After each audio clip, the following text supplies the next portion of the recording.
Hey guys, so I got several updating news today off on July 2025. So this is from Media IT website from July 11, 2025. You guys may already heard about this. AOC shocks, I guess, by calling Trump a rapist in tweet about Epstein files.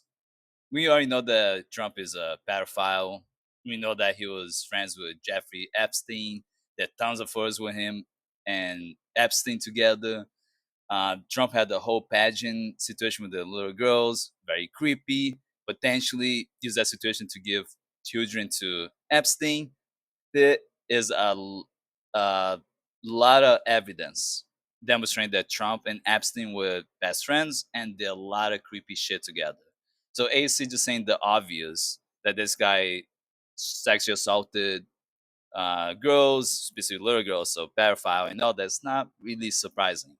Maybe to MAGA, but not to the I think people who are more understanding of Trump's past and his connection with Epstein and all the pedophiles. This is not just something that Republicans do. We have plenty of corporate Democrats who are the same way. It just has so happened that as Democrats pushing to release the list, and Republicans don't want it. They voted no to release the list, and Trump is already creating a spin that if the list is revealed, it was fabricated by the Democrats, fabricated by Biden, fabricated by Obama. Oh, I'm sick right now. I have a vein issue. Forget about the Epstein files.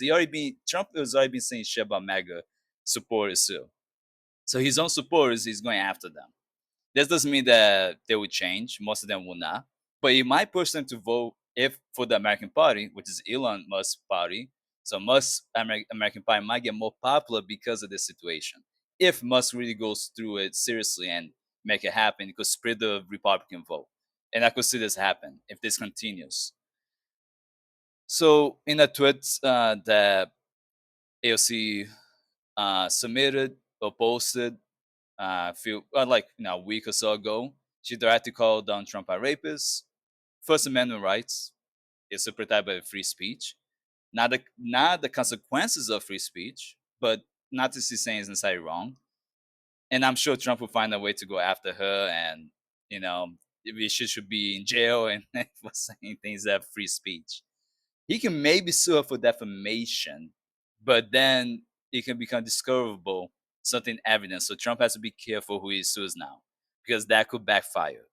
So he has to be very careful, which I'm sure he is. It would threaten people a lot, but too many people know about his connection with Epstein, besides the general public, like really deep connection. So he has to be very careful. Musk probably knows a lot more than what he's saying. He keeps saying stuff in Twitter all the time, but he definitely knows more. He might have connection with Epstein for all we know, but he's trying to see if he can screw over Trump, because Trump is going to be in much worse shape beyond the list than Musk. It's just the truth. He's a president, so it's a lot more riskier. So that was basically it for this article. The next thing I want to talk about really quick was about how from Newsweek website from July 13, 2025, Trump gets rescued on Truth Social for the first time amid Epstein backlash. Ratioed on Truth Social. So we already know that Trump has been getting kind of corner for the Epstein files. One thing that Republicans been wanting, which being a lot of conspiracy on, is who's on the list of the Epstein files list. Who's on it? People been wanting to know that for decades at this point, and nobody revealed it. So people are really pissed off that Trump claimed that Trump administration is going to be the most transparent administration in the U.S. history, and he can do the bare minimum just showing what it is. They all claim they have the files on the desk. Nobody shows anything. It gets to the point that you get really pissed off. And this is probably why some MAGA might not vote for the Republican Party in 2026, maybe even 2028. They might vote for the American Party because of fish. They might even go for Libertarian Party. Anything that's still extreme conservative right wing party, but maybe not for the Republican. That might only be a few thousands, but that could make a big difference in certain purple states, right? States that are not necessarily always going to be Republican or Democrat. It could make a big difference next year. Who knows? It's only been 6 months that Trump's been in office, and so much shit has happened, and so many things have been dismantled, especially Medicaid, Medicare, and Social Security benefits. social security disability benefits, etc. It's things that really help the lowest income households. So there's so much to keep up, and many people cannot. Not everyone relies on those things, but the lowest income households they do. Not everyone has a pension when they retire. Not everyone has things to keep them or a good health insurance plan with the employers. Some employers pay for your health insurance plan, may not do anymore in 2026. So this is something that Trump posted here that I want to show you guys. What's going on with my boys and in some cases gals? They are all going after Attorney General Van Bundy, who is doing a fantastic job. So Trump just went really after his supporters. That's not the first time. He's being annoyed at them, but this is a big thing. He's been doing this for the next couple weeks after this too. He's really pissed off. So I want to show people that Trump is not happy with MAGA right now, and it's been an ongoing issue for a while. So we will see how that will really happen. If it's gonna make a big difference, I'm gonna check this video also. About Jeffrey Epstein. This guy's been talked about for years. Are people still talking about this guy, this group? The DOJ may be releasing the list of Jeffrey Epstein's clients. It's sitting on my desk right now to review. By the way, I just wanted to show you guys that even though they were claiming they were gonna release it, DOJ never released anything. So just keep that in mind. They're not transparent like they claim to be. This article is from July 14, 2025. DOJ lawyer quit.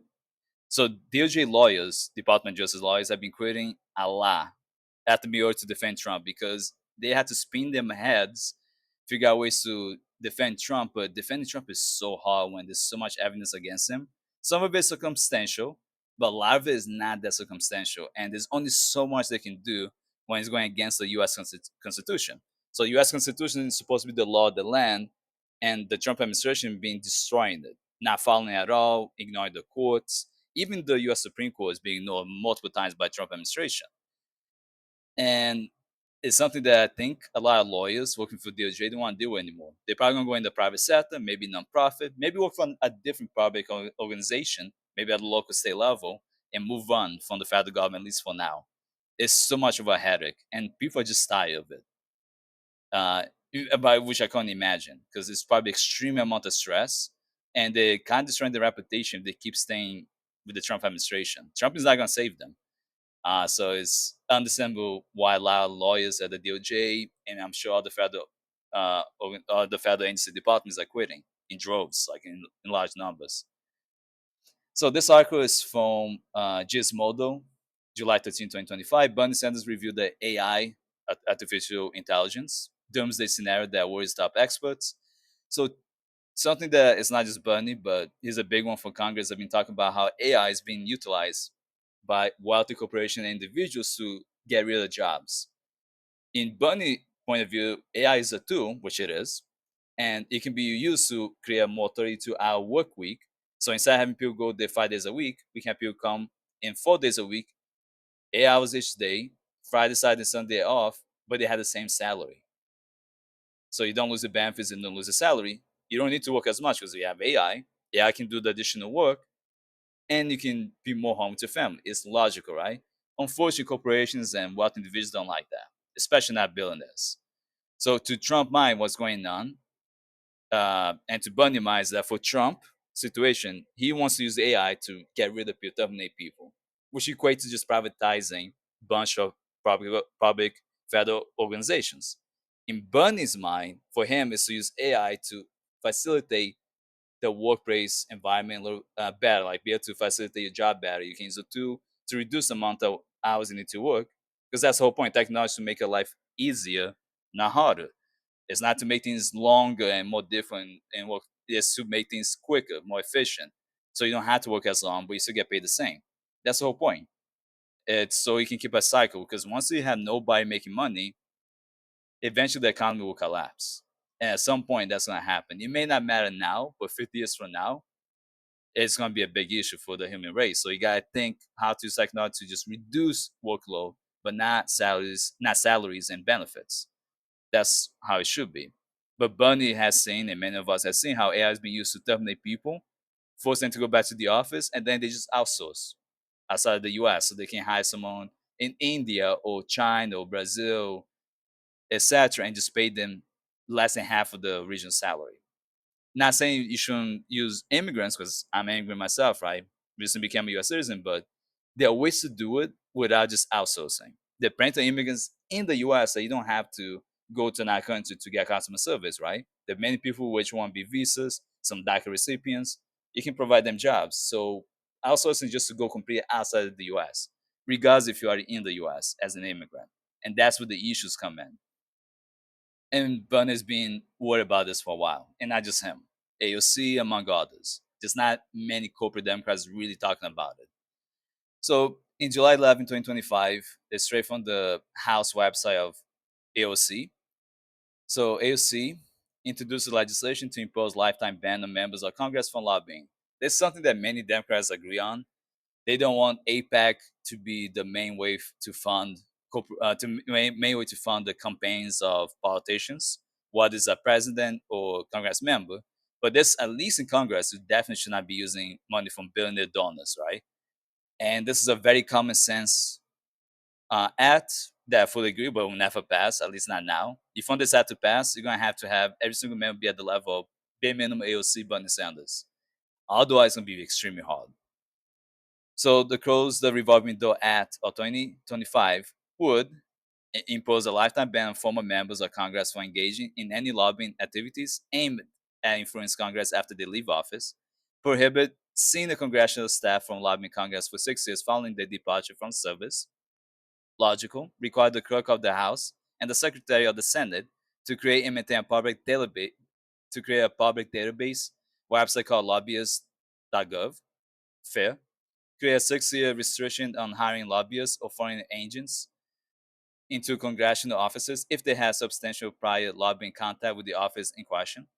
Okay. Increase civil penalties for violations of the Lobbying Disclosure Act from 200,000 to 500,000.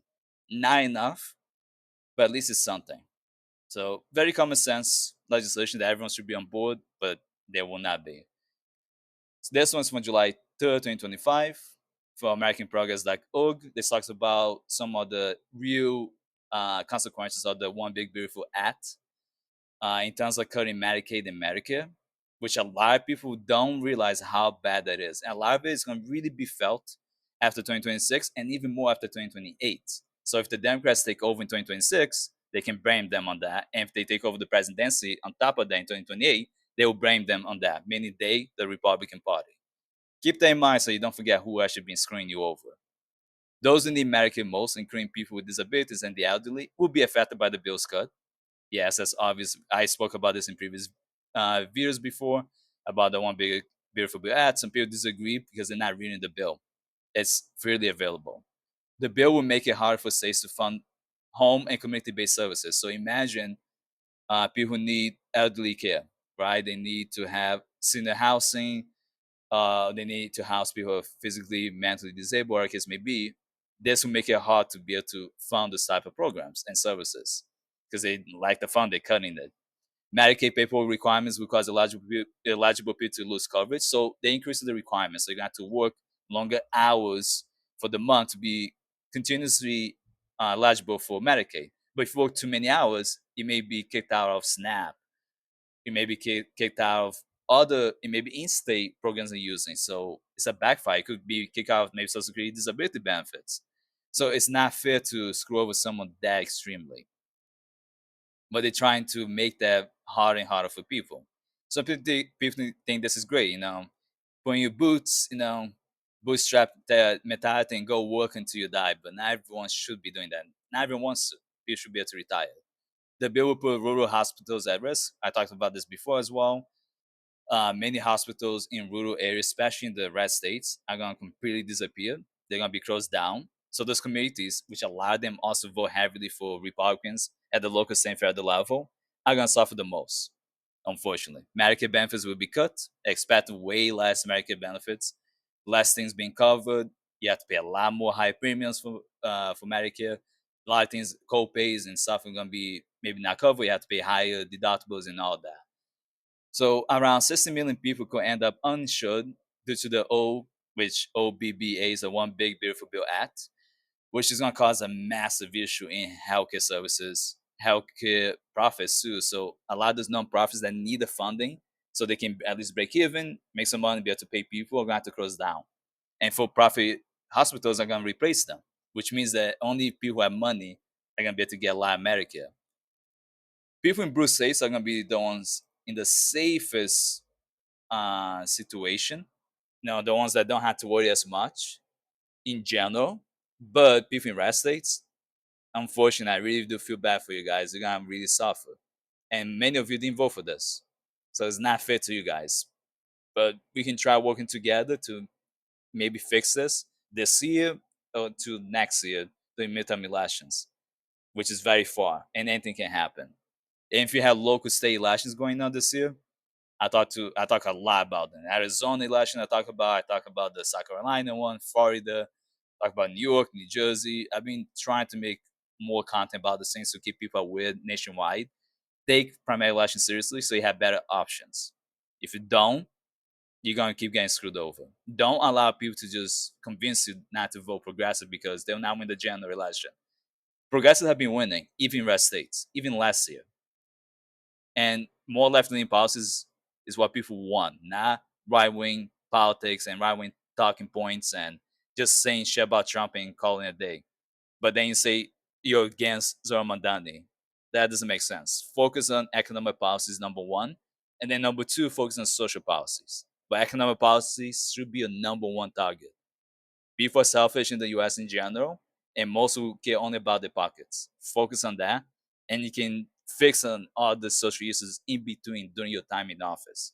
You can still talk about it, put that on your campaign website, show what your policy is going to be, what you're campaigning on, but focus having talking points on the economic sense.